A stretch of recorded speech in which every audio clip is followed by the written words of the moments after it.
नमस्कार, शंखनाद न्यूज चॅनलच्या बातमीपत्रात आपल्या सगळ्यांचं स्वागत आहे। सुरुवातीला पाहणार आहोत मुख्य बातम्या।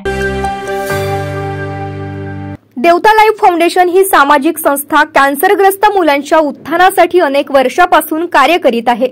या सेवाभावी संस्थेच्या वतीने आजपर्यंत अनेक समाज उपयोगी उपक्रम राबविले गेले आहेत।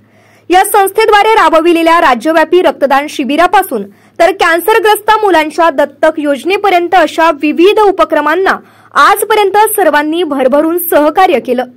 या शृंखलेअंतर्गत देवता लाईव्ह फाउंडेशनच्या वतीने 1 रुपया दान कॅन्सर मुक्त अभियान ही लोक चळवळ राबविण्यात येत आहे। या अभियानाच्या शुभारंभाला मंगळवार दिनांक 6 ऑगस्टला सुरुवात झाली। एक समाधान होईल की आपण योग्य ठिकाणी केलेलं आहे आणि जे प्रत्यक्ष मैदानामध्ये उभे आहेत त्यांना आपल्या कार्यातून दिसणारा जो चेहऱ्यावरचा आनंद आहे तो आनंद हा वेगळ्या प्रकारची अनुभूती देईल। आपण या कामामध्ये केवळ सहाय्यक 1 रुपया दान एवढ्यापुरते आपण कोणी न राहता या कामाचा आपण सर्व भाग बनवूया आणि भाग बनणं म्हणजे यासाठी वेळ देणं, यासाठी थोडंसं परिश्रम करणं आणि चाललेल्या कामाला अधिक गतिमान करणं आज आवश्यकता खूप मोठी आहे। आवश्यकता केव्हा संपेल माहीत नाही, पण संपेपर्यंत आपल्याला हे यशस्वीपणे चालवायचं आहे। ते काम केवळ किशोरजींचं नाही, तुमचं आमचं सर्वांचंच आहे असा संकल्प आपण सर्वांनी घ्यावा अशी मी विनंती करतो। आणि मला अशा प्रकारच्या कार्यक्रमामध्ये सहभागी होता आलं। आणि नमस्कार, मी देवता लाईव्ह फाउंडेशन कडनं कस्तुरी बावणे। मी सध्या तिथे ॲज अ व्हाईस प्रेसिडेंट आहे। देवता लाईव्ह फाउंडेशन हे आमचं NGO कॅन्सरग्रस्त मुलांसाठी काम करतं। 12 वर्षाच्या आतील जे कॅन्सरग्रस्त मुलं आहेत त्यांचे फॅमिलीज वीकर इकॉनॉमिकल बॅकग्राऊंडकडनं लेबरर्स आहे, मायग्रेंट वर्कर्स आहे, अशा फॅमिलीजला आम्ही मदत करतो। मागील 8 वर्षापासून आम्ही दर महिन्याला त्यांच्या अकाउंटमध्ये फायनान्शियल मदत करतो, पण त्याच्या व्यतिरिक्त त्यांना एक मेंटल हॅपीनेस देण्यासाठी सुद्धा प्रोग्राम्स राबवतो। पिकनिक झाले, त्यांचे वाढदिवस झाले, असे विविध प्रोग्राम्स आम्ही मुलं आणि त्यांच्या वडिलांसाठी, आईबाबांसाठी म्हणजे फॅमिलीसाठी राबवतो।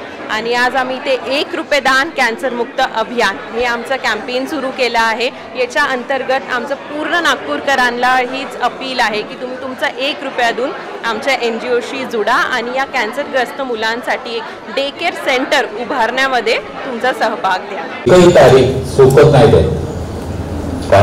15 तारीख म्हणजे 15 तारखेला पैसे अकाउंटमध्ये त्यांच्या जमा होत असतात, कारण ते त्यांचं त्याच भरोशावर असतं। 1500 रुपये गेले की ते काहीतरी त्यामधून औषध किंवा बाकीचं सगळे खर्च त्यांना अवघड जात असतं।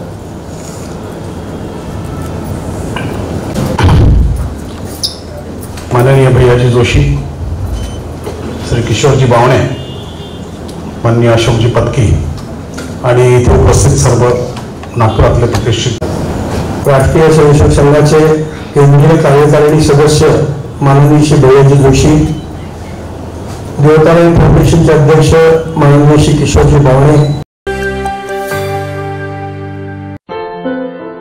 क्या हुआ बहू? माँ, पाइल्स की बहुत तकलीफ हो रही है। तो तुम गुदरोग सर्जन के पास क्यों नहीं गई? देखो, जैसे हार्ट के लिए हार्ट स्पेशलिस्ट, ब्रेन के लिए ब्रेन स्पेशलिस्ट, तो पाइल्स के लिए पाइल्स स्पेशलिस्ट क्यों नहीं? स्त्री हो या पुरुष, टॉयलेट में तकलीफ केवल पाइल्स ही नहीं और भी कई प्रकार के गुदरोग तथा कैंसर भी हो सकता है।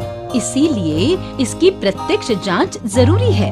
ठीक है माँ, पर जांच के लिए हम जाएंगे कहाँ? वही काले आयुर्वेदिक पाइल्स हॉस्पिटल में। लेकिन माँ, प्रेगनेंसी में पाइल्स की दवाइयाँ? प्रेगनेंसी में आयुर्वेदिक दवाइयाँ सुरक्षित होती है।